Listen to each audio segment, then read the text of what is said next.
and welcome to the Game Buzz. I'm Matt. I'm joined by Carl today. Sup? Sup? And we don't have a John with us, unfortunately. He's off fighting crime. He's off fighting crime on beaches in As he does. Norfolk, I think. I don't know. Yes, we're coming together to talk about the news because it's Game Buzz. That's what we do on Game Buzz. Back in podcast form after becoming stars of YouTube, naturally. As you will have seen.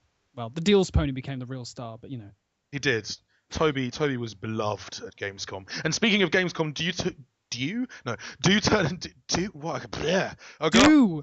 I can't talk. Do tune in tomorrow for our Gamescom post-mortem in which Carl and I will be discussing the conclusions that we drew from Gamescom and some of our personal highlights as well. So yeah, do stay tuned for that. But today it's all about the news. What news do we have? News and views. Let's view the news.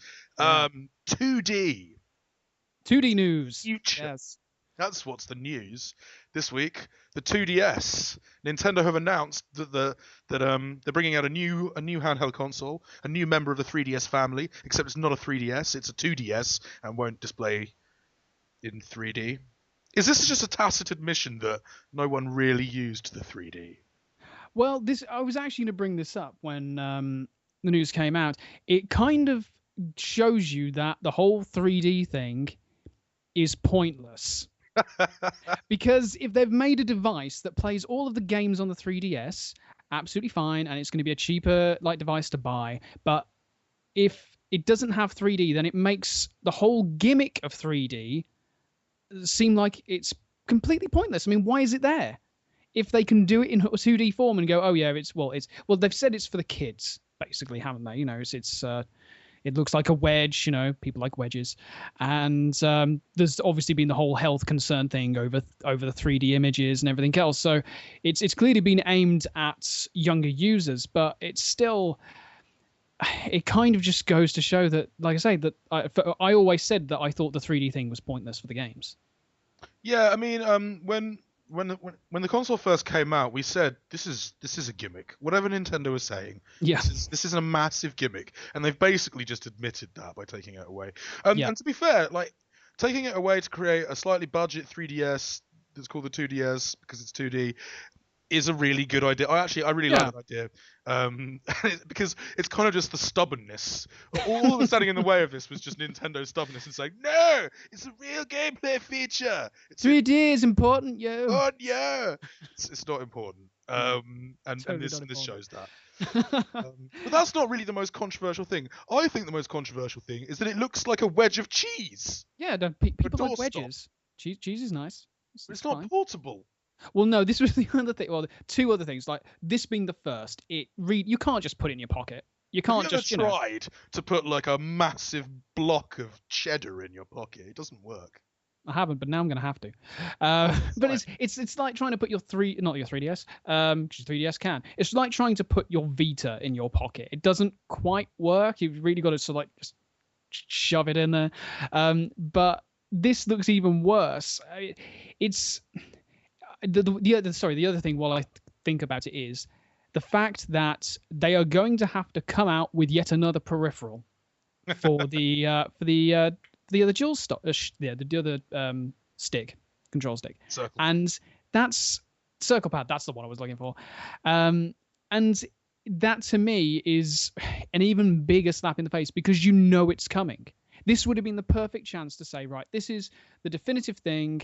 You can play all of your games, all of the 3DS library on this device. And they've said you can do DS stuff on there as well. And that would have been great. But now you know that there is, there will almost certainly be another peripheral coming down the line. And that annoys me. Well, the thing is, though, the 2DS is not for us. Nintendo have said this. No, it's not for you. The 2DS is geared more towards kids. And you know what? It does look more ergonomic than a 3DS, but that's only because the original 3DS is about as ergonomic as a brick.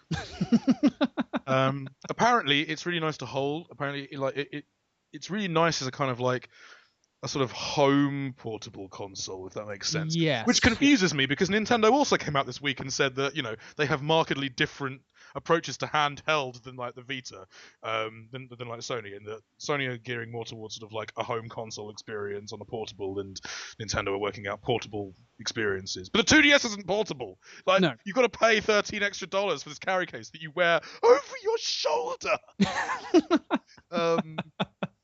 So I don't really know what that's about. I mean, it does look more like a sort of Tonka toy. Yeah, it looks like a classic Nintendo device in a way, I think. I don't know, it looks more like a Tomy device to me. Yeah. That's okay. That's okay. That's fine. It's for the kids. It's not for you. Never for you. But I mean, at the same time, only time will tell as to whether this is a good move. I mean, at the same time, Nintendo have made some baffling moves in the past and have somehow managed to come out of it unscathed. So I guess we'll just have to wait and see, really. Yeah, I mean, I think it's a bizarre bridging point almost between the 3DS and the Wii U's gamepad. Yeah.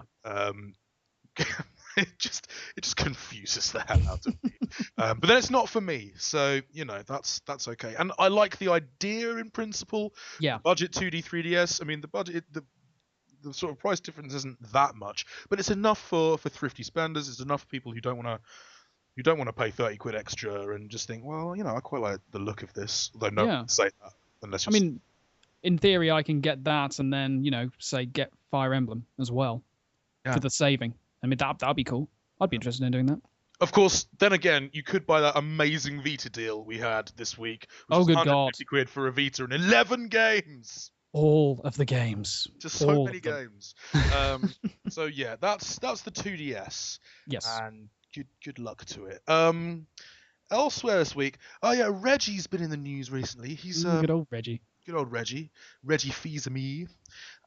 Basically rejecting the idea that the Wii U's woes have anything to do with its branding or its name. I'd agree with that in a way. Because he does say it's all about the games. He says it's all about the games. It's not. It doesn't have anything to do with the name. It's all about the games. Which I agree with. Yeah. I do think it's sort of 6 of one and half dozen of the other, because you made a good point in a previous podcast, I think, about people not knowing the difference. Yes. He says consumers know the difference. But no. We've spoken to people, to real people, not just the ones in our heads or on our screens. Real people who don't know what the Wii U is. Absolutely, yeah. I've already said this, so I won't reiterate, but people don't know the difference between it being a new experience and an upgrade. And you're right, I suppose, the whole Wii aspect of the name confuses people. But at the end of the day, yes, I mean, for me personally, that isn't the issue. It is the games and the fact that then most of the big ones aren't coming till next year. And I think that you're right. It is 6 of one and half a dozen of the other. It's issues from everywhere coming together. But I think him saying that, the name not being an issue is a little arrogant, really. It's also you've got to take into consideration this. There's a broad spectrum. There's a broad audience. Like we're core gamers. We are as sort of games critics. We are plugged in, up to date on it. So of course we know what the Wii U is. Of course we know that the Wii U is the next console. They really should have called it the Wii 2, I think. But there's an audience out there who don't know, who aren't plugged into gaming news, who bought a Wii because, well, the adverts look pretty nice, and then they've seen this thing called the Wii U, and the console basically looks the same, and everyone else is doing this sort of second screen experiences on just devices, not necessarily new consoles. So you think it's like an app or a peripheral, or oh, look at that tablet I can now buy from my Wii. No, pretty much. That's not it. It's never that. I mean, it again comes back to the whole thing that I've been complaining about Microsoft for, is communication. They need to do a better job at communicating and stop saying, please wait, please understand. Yeah. Pretty much. I think having a massive Wii U box with Wind Waker HD on it is going to help. Oh, yeah. But we need more Nintendo. We need more. More. So, yeah, I mean, do you think... Because Another little news story we ran this week was about EA's Patrick Soderlund saying that, like, basically explaining why they're heavily investing in sort of sort of second screen experiences, I guess. So you've got commander mode on your tablet, shit like that. But you've got these on all these sort of like different devices. Do you think that Nintendo? So basically, they're software based. You just buy a tablet. Yeah. So do you think Nintendo actually building a console around that is going to backfire? Because Microsoft have got Smart Glass now, which is accessible across just everything you already own. Yeah. Sony have built themselves a nice little sort of middle ground almost in the Vita, which is brilliant in its own right as well. Although that needs more games too, but that's coming. Yeah. And Nintendo have the Wii U, and their whole thing was second screen, and that's about to get gobbled up. Yeah, you're right. It's in the sense that Nintendo were there going, this is it. You know, it's second screen everything. Whereas Sony and Microsoft are saying kind of what Microsoft should be saying with the Kinect. You don't have to have the second screen, but my God, if you have it, it's awesome. Also, it runs on everything you already own.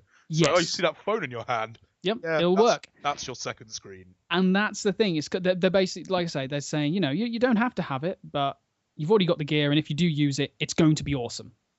And that's the problem, because Nintendo need to get this new hardware out there. They need to have the consumer having everything, getting everything in one foul swoop, whereas Sony and Microsoft don't have to. They've either got the device or it's an optional thing. Yeah.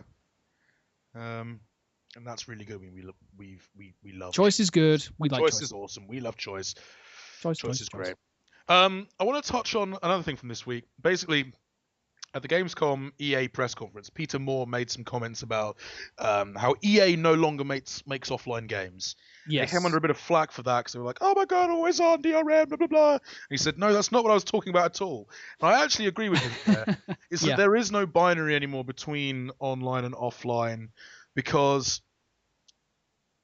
they are understandably looking to bake in just all these awesome connected features, which they've been doing for some time. This is where Autolog and Battlelog came from. Yeah. And he's said in his clarification as well that EA aren't going to forget about offline gaming. They're not going to forget about single player games. They're not going to forget about those sort of components to it. They've ditched the online pass in favor of, I suppose, you know, carroting rather than the stick. Yes. Finally. So making awesome features and letting those features speak for themselves rather than being like, you must pay. And I think that's a good thing. Yeah. This is the thing. Like, basically what he tried to say was, you know, that there will be offline gameplay there, but everything is connected. Like, if you go online, you can automatically see how your friends are doing compared to you, and that is great. Again, it's choice. We like choice, which we've just basically said. And it's the way that gaming is going. It's all connected. I mean, you look at adventure games, you look at something like The Walking Dead. That is an offline experience.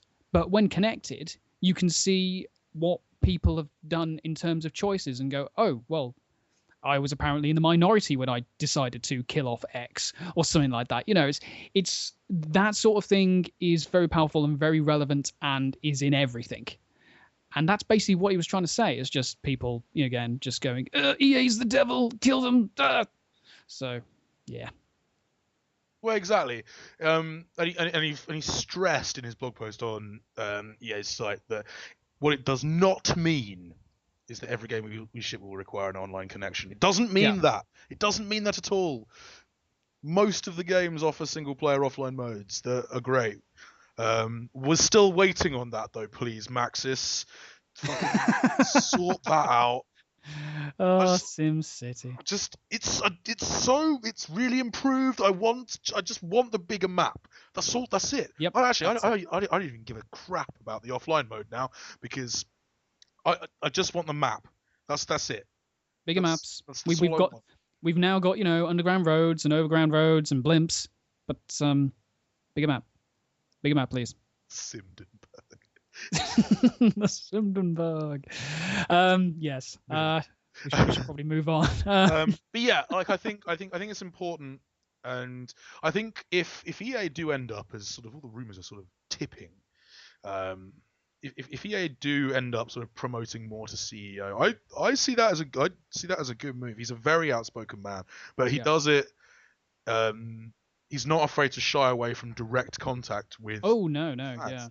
yeah. And that's really important. And he sort of tells it moderately how it is, and sometimes gets very angry, but at least that shows he cares. Absolutely. Although he should stay away from doing stand-up comedy. Yeah, don't do any more stand-up. No, Peter, never the stand-up comedy. Never mention the war. Yeah, just never mention the war. That's a schoolboy error. What are you doing, Peter?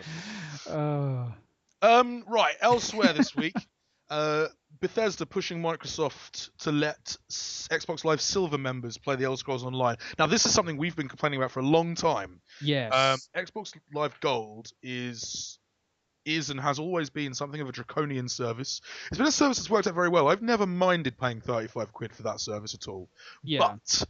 But on principle, there are certain things that it should be able to allow. And the thing is, like we're seeing with Sony, you don't have to sign up to PS Plus to play like EverQuest or PlanetSide. Yeah.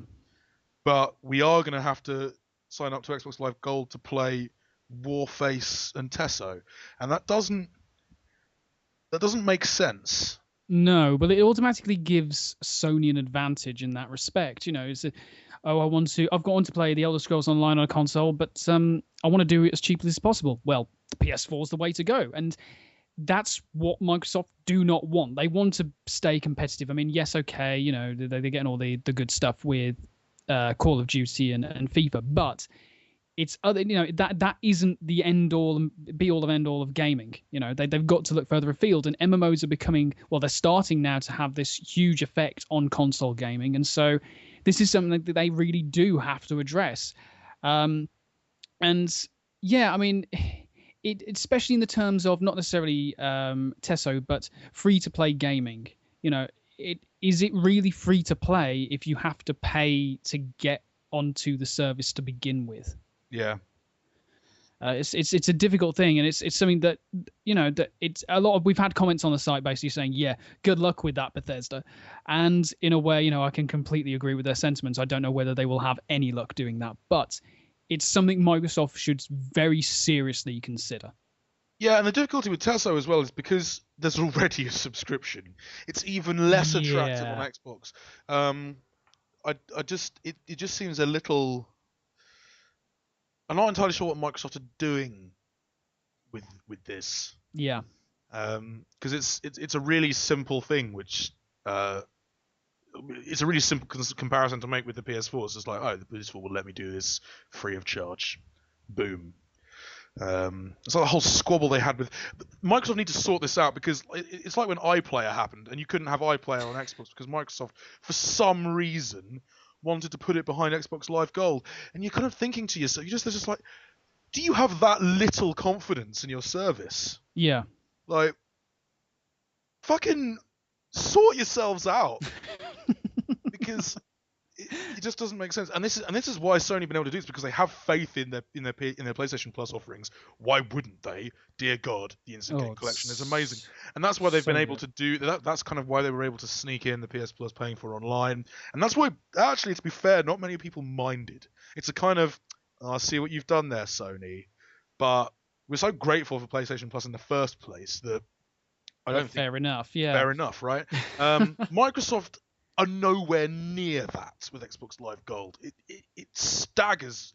It's unfathomable almost how little faith this whole move suggests they have in their service. And there's no need for it, because Xbox Live Gold is, I'm sorry, PlayStation fans, I have a PS3. It's better. It is. It really is. Simply mainly for the cross-party chat, cross-game chat thing. Like, people will pay for that, Microsoft. We've seen that. You don't need to put fucking Netflix and iPlayer behind it. Thankfully, they're not anymore. But you don't need to do that to an already subscription-based MMO either. It doesn't make sense. Why wouldn't you put a game in your system and say, look, this is free to play? Completely. Yeah, straight out of the box. Buy that Xbox One. But no. Well, they might change their mind. It's not like they're immune from changing decisions at the last second. They do like making that U-turn. The old Flippity flop. switcheroo. Yeah. We shall see. Actually, on the subject of sort of pricing models, what's your take on Killer Instinct? Do you see it as the world's most generous demo? Well, I mean, we'll be discussing this properly tomorrow in terms of what we saw, but I enjoyed it. And, you get, what was it, 8 characters to play with? Yeah.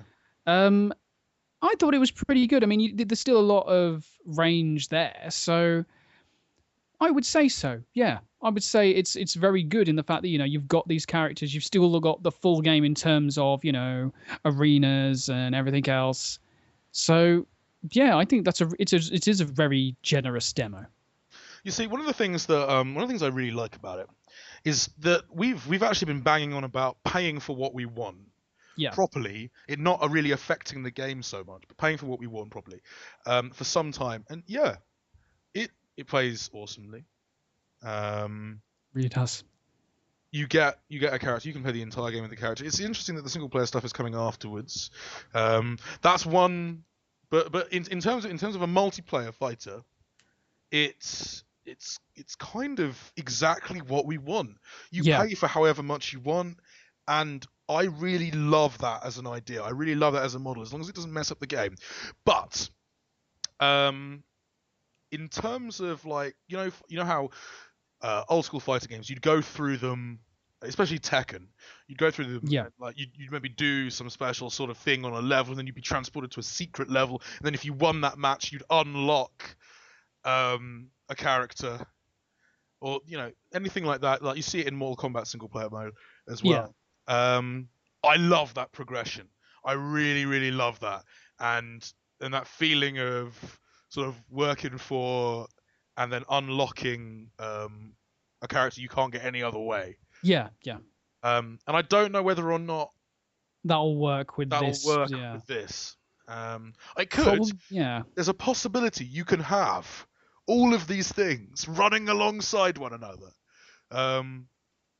I'd make it so it was super hard to get the thing that's available in the free version, but then you have other stuff that you could do, and that'd be challenging as well. Saying the stuff that you'd have to buy for, say if you bought the full package for Killer Instinct, but like the thing that was in the free to play thing, I would make that a proper feat of strength to try and get. Make it really, really hard. Well, that's what I'd do. Like if there was a secret character, I'd have it secret across all modes. So even if it's in like the ridiculously hench pay 35 quid, get everything one, it doesn't unlock it. You have to earn that through gameplay. Yeah, that's what I mean. Yeah. I'd love for that to happen. I don't know if it will, and I don't know what we're gonna make of Killer Instinct sort of offline mode, I guess, or single player mode, I guess, because that isn't day one. That's coming out afterwards, I think. Yeah. But as a pricing model for a fighting title, I love it. And Namco have done the same thing with Tekken Revolution. Yeah. It works, and it allows you to sort of cherry pick. And the thing is, the good thing about Killer Instinct is that there's a full game. You can pay a full game price for. And that's the key. This is what John was talking about in his Battlefield sort of article when he said, like, yeah, why not let us pay for like sort of 25 quid for like the multiplayer game, and then pay 35 if we want the single player as well. It'll be able to pick and choose and be able to, and in Killer Instinct, be able to sort of pay for the fighters that we want, when we want, however we want. And that's kind of what it's allowing us to do. So I don't really see where the haters are coming from on this, because it doesn't look like the model has changed the game so much. No, not at all. I mean, especially from what we've played, or what we played at Gamescom. So, which of course we will talk about in our Gamescom thing. But yeah, I agree. I don't think that it's a bad thing, and I think it is a very generous demo. To summarize. And that's a good thing, guys. Yep. That's a good choice. Choice is so lovely. But yeah, the key thing is not letting that sort of that model impact too much on game design. Because that's the big thing with free-to-play games. That's the big thing we've always said about free-to-play games, that it's engineered to make you spend money, pay to win, that sort of stuff. That's what we don't want to see. Well, I remember when I was back at Gamescom last year, an interview we didn't run in the end because the recording messed up. But I was chatting to someone working on a leading free-to-play shooter, shall we say, who basically the servers are gone down. As you know, at Gamescom, the internet is quite temperamental in the convention center, and yes, being a free-to-play sort of first-person shooter, it was quite dependent on a connection being rather good, and the connection was not very good, and so he was getting angrier and angrier. And then when I came to interview him about free-to-play, I said, "Why do you think free-to-play is a dirty word?" And his comment and his reaction was Zynga. Zynga have fucked, direct quote, free-to-play up for everyone else. And then it was just sort of profanity-strewn 3-minute diatribe about how Zynga and early EA free-to-play games just screwed up free-to-play for everyone. Yeah, but at the same time, I mean, it's come back. We've got lots of free-to-play games that are fantastic, and we've seen them. PlanetSide, Warframe, World of Tanks, all great games that are free to play. Free. Play. Choice. You don't have to spend a penny. And you might, and you probably won't actually. Yep. So yeah, I think that's a good place to finish up for this week. Yeah, we like choice. We like choice. Choice is good. Down into my belly. But yes, thank you so much for listening. Do come back tomorrow when Carl and I will be busting through Gamescom, making pointing out some highlights, chatting about the impact for all of the big three. It's going to be juicy, and basking in Toby's kind of convention afterglow. Oh, Toby. He was a big hit. Really yes. Thank you very much for listening, folks. We will catch you tomorrow. Bye. Bye-bye.